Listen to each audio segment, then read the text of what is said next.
ভারত জানে এই দেশে তাদের সবচেয়ে বড় শত্রু হলো সেনাবাহিনী। একটার পর একটা নিউজ দিয়ে দিয়ে তারা আমাদের দেশকে অস্থিতিশীল করে রাখতে চাচ্ছে।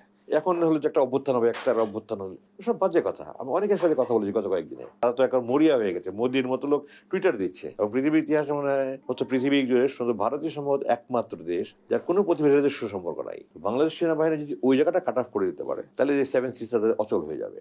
কারণ বিমান দিয়ে লজিস্টিক সাপ্লাই করে 7টা রাজ্য চালানো সম্ভব না। তো এটাই তাদের সবচেয়ে বড় ভয়। ভারতের চোখে চোখ রেখে কথা বলার সাহস মানে আমাদের দেশের মানুষের বা তো অভাব কেন?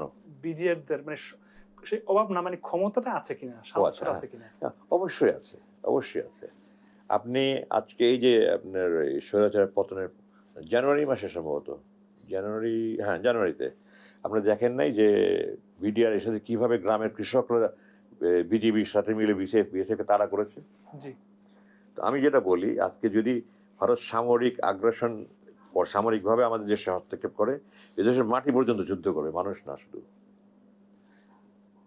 71 সালে যেমন মানুষ দেশপ্রেম দিয়ে যুদ্ধ করেছে, যদি আজকে ভারত সামরিকভাবে আমাদের দেশে কিছু করার চেষ্টা করে, দেশের মানুষ যুদ্ধ করবে, আপামর জনসাধারণ যুদ্ধ করবে।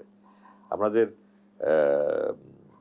যারা মনে করেন একেবারে ভারতের অন্ধভক্ত, এরা ছাড়া শতকরা 1% ওরকম হবে না ভারতের অন্ধভক্ত। আমি মনে করি যারা এই ফ্যাসিবাদীদের সমর্থন করে তাদের মধ্যে অনেকে যদি আজকে ভারত সামরিকভাবে হস্তক্ষেপ করে, তারাও তখন দেশপ্রেমে ঝাঁপিয়ে পড়বে।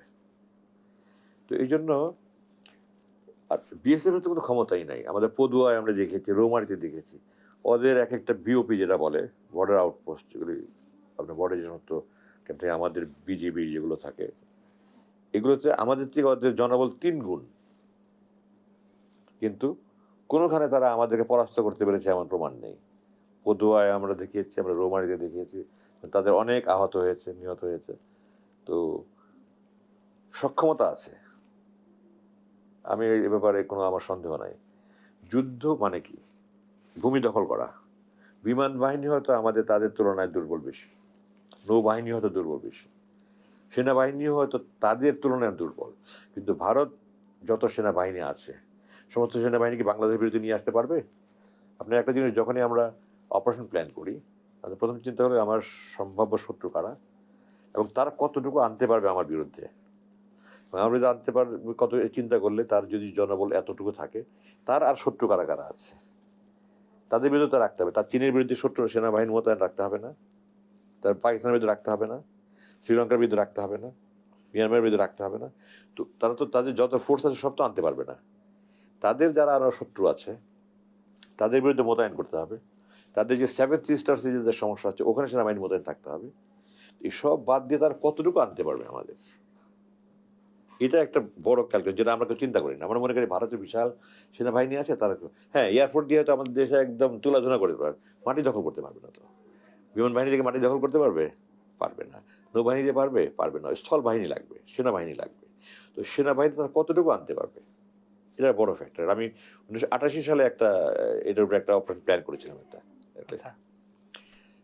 তো ওটাতে আমি দেখেছি যে আমরা বলি উইনিং রেশিও, মানে আক্রমণ করতে হলে, জয়ী হতে হলে ন্যূনতম 3 গুণ বেশি থাকতে হয় প্রতিরক্ষা বাহিনী থেকে। যারা ডিফেন্সে আছে তাদের থেকে যদি আক্রমণকারী কোনো সেনাবাহিনী আক্রমণ করে, অন্তত পক্ষে 3 গুণ বেশি লাগবে। ভারত আমাদের সেনাবাহিনী 3 গুণ নিয়ে বাংলাদেশ ঢুকতে পারবে না। তাদের সেই জলবল নাই যে আমাদের থেকে 3 গুণ ফোর্স নিয়ে তারা বাংলাদেশ প্রবেশ করতে পারবে না। আর যদি প্রবেশ করেও, তারা শুকর খাওয়া মদ খাওয়া জাতি। আর আমাদের দেশের লোক যখন বিপদে পড়ে তখন ইমান আনা শক্ত হয়। তো তখন যখন যুদ্ধ মুখোমুখি হবে, আমাদের দেশের শুধু সেনাবাহিনী না, যত আমাদের যেটা ডিফেন্স পলিসি আছে, যত রকমের বাহিনী আছে সব সেনাবাহিনী আন্ডারে চলে আসবে। এই বিজিবি, আনসার, আর্ম পুলিশ সব সেনাবাহিনী আন্ডারে চলে আসবে। তো এত বিশাল বাহিনী আর জনসাধারণ, ছাত্র, যুবক তো আছেই, জান দিয়ে দিবে এরা। দেখেননি আপনি, আমরা গুলির সামনে দাঁড়িয়ে বলেছে। আমি তো বলি যে 71 সালে যুদ্ধ করেছে যারা, প্রথমত সেনাবাহিনী, তারপর অন্যান্য বাহিনী, তারপর ছাত্র, যুবক, যে কৃষক গিয়ে এবং তার প্রশিক্ষণ নিয়েছে, অস্ত্র নিয়েছে, যুদ্ধ করেছে। আর এই প্রজন্মের ছেলেরা প্রশিক্ষণ ছাড়া, অস্ত্র ছাড়া দেশপ্রেম দিয়ে বুকের রক্ত দিয়েছে। আচ্ছা, বাংলাদেশের আর্মি বা বিডিআরদের শত্রু ভারত শুধু, আর ভারতের শত্রু তো চারদিক দিয়ে। আমি তো সেটাই বললাম আপনাকে যে আমাদের শত্রু শুধু ভারত না, মিয়ানমার আছে, অত বড় শত্রু না। রোহিঙ্গা ইস্যু এটা যুদ্ধ পরিস্থিতি দুই একবার 91 তো হয়েছিল, আর একবার আমি শুনেছি যে আমি বন্দি থাকাকালীন একবার পরিস্থিতি খুব খারাপ হয়েছিল। জি কিন্তু তাদের সাথে আমি ওই ওখানকার ভূমির গঠন যদি দেখেন আপনি, তাহলে মিয়ানমার আমাদের দেশে পদাতিক বাহিনী নিয়ে ঢোকার মতো পরিস্থিতি, ভূমির গঠন নেই।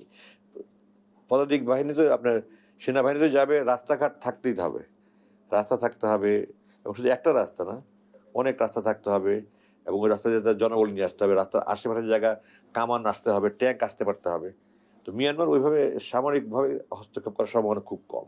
আচ্ছা তো সামরিক হস্তক্ষেপ আশঙ্কা শুধু ভারতেরই। তো সেই বিবেচনায় আমাদের শত্রু একটাই, কিন্তু ভারতের শত্রু অনেকগুলো। আচ্ছা এবং পৃথিবীর ইতিহাসে মনে হয় হচ্ছে পৃথিবী জুড়ে শুধু ভারতীয় সম্ভবত একমাত্র দেশ যার কোনো প্রতিবেশীর সাথে সুসম্পর্ক নাই। আচ্ছা সবার সাথে কম বেশি বৈরী সম্পর্ক। আচ্ছা, ভারত কি বাংলাদেশকে দখল করতে চায়, কিংবা ভয় পায়, বা আতঙ্কে রাখে, মানে আসলে কোনটা সঠিক?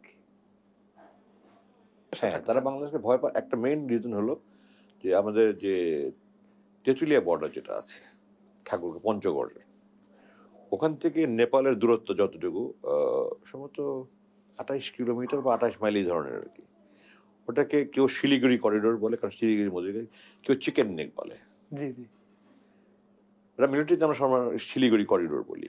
চিকেন নেক টার্মটা আমি এই মুক্তির পরে শুনছি, এর আগে শুনিনি কোনোদিন। তো বাংলাদেশ সেনাবাহিনী যদি ওই জায়গাটা কাট অফ করে দিতে পারে, তাহলে যে সেভেন সিস্টার তাদের অচল হয়ে যাবে, কারণ তাদের আর ল্যান্ড কমিউনিকেশন নাই কোনো। মানে বাংলাদেশ থেকে বাংলাদেশের নেপালে যদি আপনি যদি ম্যাপটা দেখেন, বাংলাদেশের উত্তর পশ্চিমাঞ্চলের সেই তেঁতুলিয়া পয়েন্ট থেকে যদি নেপাল পর্যন্ত এই দূরত্বটা যদি বাংলাদেশ মিলিটারি কোনো রকমভাবে যদি তাদেরকে ব্লক করে দিতে পারে, তাদের চলাচলের পথগুলো, তাদের জঙ্গলের মধ্যে তো ব্লক করার কোনো দরকার নেই, তাদের লজিস্টিক সাপোর্ট যাবে মেনলি তো রাস্তা দিয়ে, নাহলে রেলওয়ে লাইন দিয়ে, এগুলো যদি তারা ব্লক করে দিতে পারে, তাহলে ভালো, এই সেভেন সিস্টার্স একবার অচল হয়ে যাবে। কারণ বিমান দিয়ে লজিস্টিক সাপ্লাই করে 7টা রাজ্য চালানো সম্ভব না। তো এটাই তাদের সবচেয়ে বড় ভয়। আরেকটা হলো যে এদেশে আমাদের মুসলিম চেতনা যদি স্ট্রং থাকে, এই জামাতকে তারা এই জন্য ভয় পায়, যে মুসলিম চেতনা যদি শক্তিশালী থাকে, তাহলে মুসলমানদের সাথে কোনো জাতি টিকতে পারবে না, এবং তারা তখন তাদের পণ্য বাজার হারাবে, তাদের আধিপত্যবাদ যে মনে হচ্ছে একটা তাবেদার সরকার বসাতে পারবে না, নিজেদের মনে করে চালাতে পারবে না। সবসময় পেটের ভিতরে যদি একটা বেদনা থাকে, ব্যথা থাকে, আপনি কি শান্তিতে থাকবেন?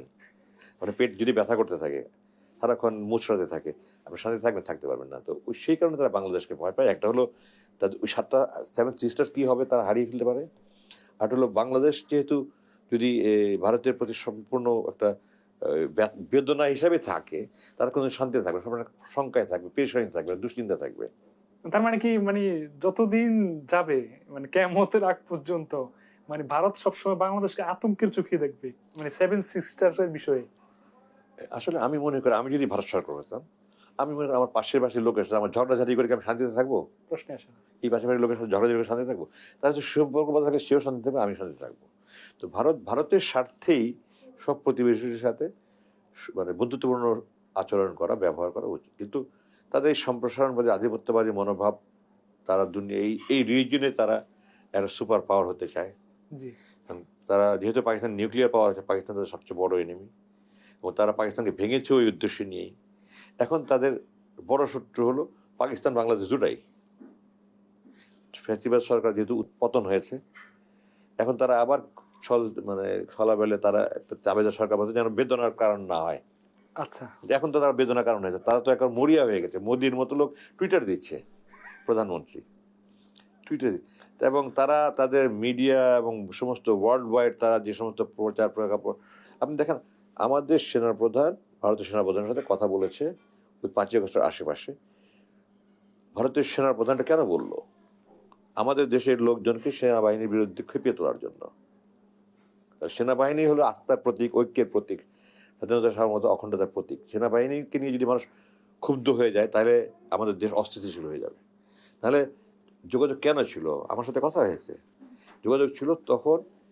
ওই যে আপনারা দেখেছেন না, পলাতক প্রাক্তন প্রধানমন্ত্রী ভারত সেনাবাহিনী মুভ করতে বলেছেন না? জি তাদের বর্ডারিং এলাকায় তারা সেনাবাহিনী অলরেডি মুভ করছিল। তো আমি আমার দেশের সেনাবাহিনীর প্রধান যদি, কেন আপনার সেনাবাহিনী প্রধান যে এলাকায় নিষিদ্ধ 5 মাইল 8 কিলোমিটারের মধ্যে সেনাবাহিনী প্রবেশ করা নিষেধ, এই ন্যাশনাল রুল এটা। তো আপনি ওই এলাকায় যে সেনাবাহিনী মোতায়েন করেন বা নড়াচড়া করেন, সেনাবাহিনী মোতায়েন খোঁজ নিতে পারবে না? অবশ্যই পারবে। এটাতে কথা বলেছে, এবং তখন হয়তো প্রসঙ্গক্রমে এই প্রধানমন্ত্রী একটা সেফ এক্সিটের জন্য কথা বলেছে। কিন্তু এইটা সে হঠাৎ করে অনেকদিন পরে বলার কারণ কি?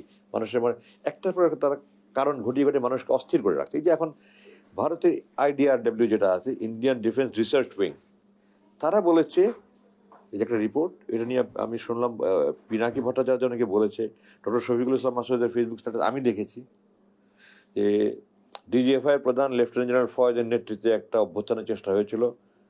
তারপরে এটাকে 12 জন ঊর্ধ্ব সামরিক কর্মকর্তাকে অন্তরীণ করে রাখা হয়েছে। আর লেফটেন্যান্ট জেনারেল ফয়েজ 5ই আগস্টে পতনের পরে 12ই আগস্ট মেজর জেনারেল হামিদের কাছ থেকে দায়িত্ব নেয়। নভেম্বর শেষে অথবা ডিসেম্বর শুরুতে সে ওই দায়িত্বকে অব্যাহতি দিয়ে সে লেফটেন্যান্ট জেনারেল পদে পদোন্নতি সেনাবাহিনীতে কোয়ার্টার মাস্টার জেনারেল পদে, এবং এখনো পর্যন্ত সে আছে।